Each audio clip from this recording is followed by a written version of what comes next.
Assalamualaikum warahmatullahi wabarakatuh. Innal hamdalillah nahmaduhu wa nasta'inuhu wa nastaghfiruh wa na'udzu billahi min shururi anfusina wa min sayyiati a'malina. May yahdihillahu fala mudilla lahu wa may yudlil fala hadiya lahu. Asyhadu an la ilaha illallah wahdahu la syarika lahu wa asyhadu anna Muhammadan 'abduhu wa rasuluh. Allahumma salli wa sallim ala sayyidina Muhammadin wa ala alihi wa ashabihi ajma'in.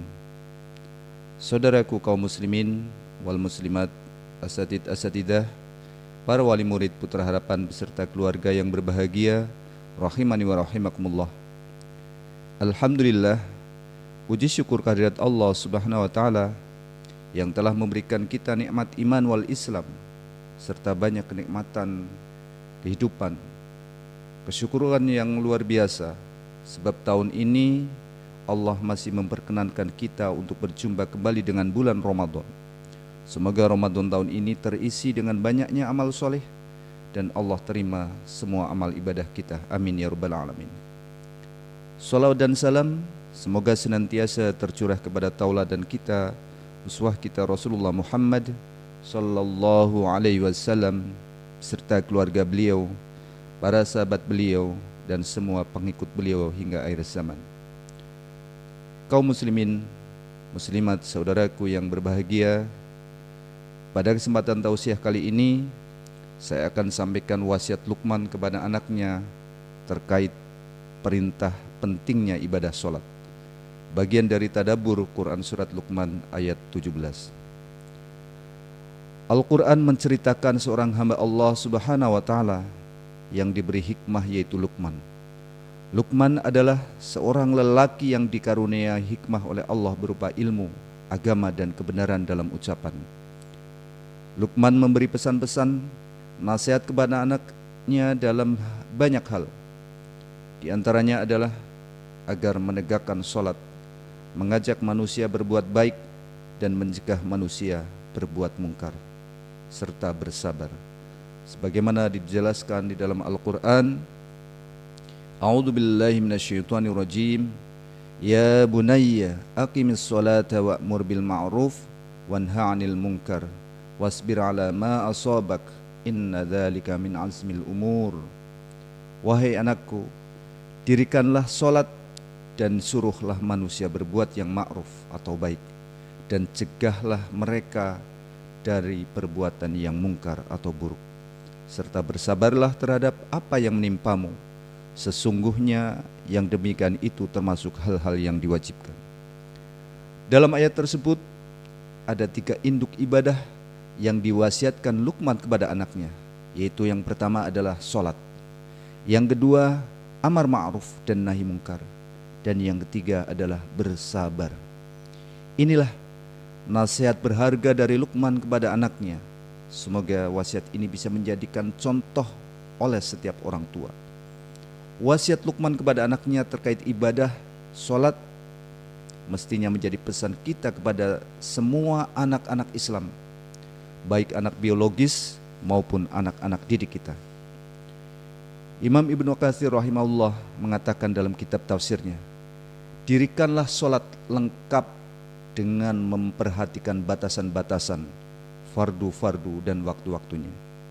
Imam Asy-Syaukani rahimahullah menjelaskan juga mengapa sampai ibadah sholat ini yang menjadi salah satu wasiat yang dipilih Luqman untuk anaknya, yaitu karena sholat adalah induknya ibadah dan landasan seluruh kebaikan.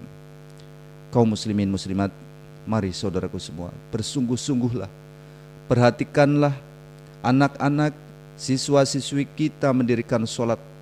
Perintahkan dengan sungguh-sungguh mendirikan sholat dengan sebaik-baiknya, sehingga diridhoi oleh Allah Ta'ala. Jika sholat yang dikerjakan diridhoi oleh Allah, insya Allah jiwa menjadi bersih. Tidak ada khawatiran terhadap diri anak-anak kita, dan yakinlah mereka tidak akan bersedih hati jika ditimpa cobaan dan merasa dirinya semakin dekat dengan Tuhannya. Wasiat Luqman ini menunjukkan bahwa ajakan sholat pada anak adalah wasiat yang utama dan amat berharga. Rasulullah Shallallahu Alaihi Wasallam pun menasihatkan demikian. Bahkan sejak umur 7 tahun anak seharusnya sudah diajak untuk berlatih sholat. Rasulullah Shallallahu Alaihi Wasallam bersabda, "Muru auladakum bis sholat, wahum abna'u sab'in sinin, wadribuhum 'alaiha wahum abna'u 10 sinin." Perhatikanlah anak-anak kalian untuk melaksanakan sholat ketika mereka berumur 7 tahun. Jika mereka telah berumur 10 tahun namun mereka enggan melaksanakan, maka pukullah mereka. Hadis riwayat Abu Daud. Jika sholat seorang muslim benar-benar dijaga, maka amalan lainnya juga akan baik. Beda halnya jika seseorang sering melalaikan sholat, untuk amalan lainnya akan nampak tidak beres. Sahabat Umar radhiyallahu an pernah mengutarakan suatu nasihat berharga, sangat berharga. Sesungguhnya di antara perkara terpenting bagi kalian adalah sholat. Barang siapa menjaga sholat, berarti dia telah menjaga agama. Barang siapa yang menyia-nyiakannya, maka untuk amalan lainnya akan lebih disia-siakan lagi. Tidak ada bagian dalam Islam bagi orang yang meninggalkan sholat. Umar bin Khattab radhiyallahu anhu pun menerangkan bahwa tidak disebut muslim orang yang meninggalkan sholat. Naudzubillah. Hati-hatilah saudaraku. Perkataan Umar bin Khattab radhiyallahu anhu ini selaras dengan sabda Rasulullah sallallahu alaihi wasallam yang menunjukkan kafirnya orang yang meninggalkan sholat dengan sadar atau sengaja. Dari Jabir bin Abdullah radhiyallahu anhu, Rasulullah sallallahu alaihi wasallam bersabda, "Bainar rajuli wa bainasyirki wal kufri tarkus shalah." Pembeda antara seorang muslim dengan syirik dan kekufuran adalah mengenai meninggalkan sholat. Hadis riwayat Muslim. Rukun Islam diibaratkan dengan 4 tiang, sedangkan kalimat syahadat adalah pondasinya. Sholat merupakan tiang utama. Jika tiang sholat itu roboh, maka tentu bangunan Islam akan roboh.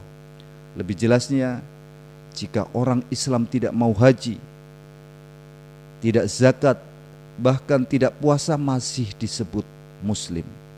Tapi jika tidak mau sholat, maka sudah robohlah agamanya alias kafir. Naudzubillah. Dari Jabir radhiyallahu an, ia berkata bahwa Nabi SAW bersabda, "Bainal kufri wal imani tarkus shalah." Pemisah antara kekufuran dan iman adalah meninggalkan sholat. Hadis riwayat Tirmidzi. Saudaraku kaum muslimin muslimat, asatidah, para wali murid beserta keluarga yang berbahagia, rahimani wa rahimakumullah. Setiap orang tua muslim pasti menyimpan sebuah impian indah, melihat anak buah hatinya dengan riang gembira menggelar sajadah, lalu dengan khusyuk mendirikan sholat tanpa perlu disuruh. Momen itu adalah salah satu pemandangan paling menyejukkan hati. Namun kenyataannya perjalanan untuk sampai ke sana tidaklah mudah. Seringkali penuh dengan tantangan, ada drama, penolakan, hingga kita sebagai orang tua merasa harus memaksa agar anak mau sholat. Padahal sebenarnya paksaan dan amarah seringkali justru kontraproduktif. Ia mungkin membuat anak melakukan gerakan sholat, namun di dalam hatinya bisa timbul rasa terpaksa, bahkan benci terhadap kewajiban itu. Tujuan utama kita bukanlah sekedar membuat anak melakukan sholat, tetapi menumbuhkan cinta, punya makna pada sholatnya, bermakna pada sholatnya, dan berkesadaran sehingga ibadah itu menjadi kebutuhannya, bukan bebannya. Inilah metode yang dicontohkan oleh Rasulullah Sallallahu Alaihi Wasallam, yaitu mendidik dengan kasih sayang. Mengajarkan sholat adalah sebuah maraton, bukan lari cepat yang waktunya singkat, dan tentunya butuh kesabaran dalam proses dan perlu cara serta tahapan-tahapan yang tepat sesuai usia anak. Sebelum menerapkan berbagai cara, penting bagi para orang tua, para asatidzah untuk memahami bahwa pendekatan kita harus sesuai dengan usia anak. Jangan menuntut kesempurnaan dari usia balita. Anak usia 0-3 tahun misalnya, ini tahap pengenalan. Di usia ini biarkan anak menjadi peniru. Biarkan mereka melihat kita sholat setiap hari. Jika mereka ikut-ikutan, jungkir balik misalnya di samping kita, biarkan saja. Tujuannya adalah agar pemandangan orang sholat menjadi hal yang familiar dan positif baginya. Usia 4-6 tahun, ini tahapan partisipasi. Ajak mereka untuk ikut serta. Belikan mukena atau sarung, peci dengan warna yang mereka sukai. Ajak sholat berjamaah meski gerakannya dan bacaannya masih berantakan. Fokus pada membangun kebiasaan dan pengalaman yang menyenangkan. Nah, baru kemudian usia 7 tahun ke atas, ini mulailah tahap pembiasaan dan pemahaman. Di tahap inilah kita mulai lebih serius dalam membiasakan. Sesuai dengan sabda Rasulullah SAW, muru auladakum bis salati wahum abna'u 7 sinin. Perhatikanlah anak-anak untuk mengerjakan sholat ketika mereka berumur 7 tahun. Hadis riwayat Abu Daud. Di sini kita mulai memperbaiki gerakan, mengenalkan bacaan-bacaan wajib, dan menjelaskan makna sholat.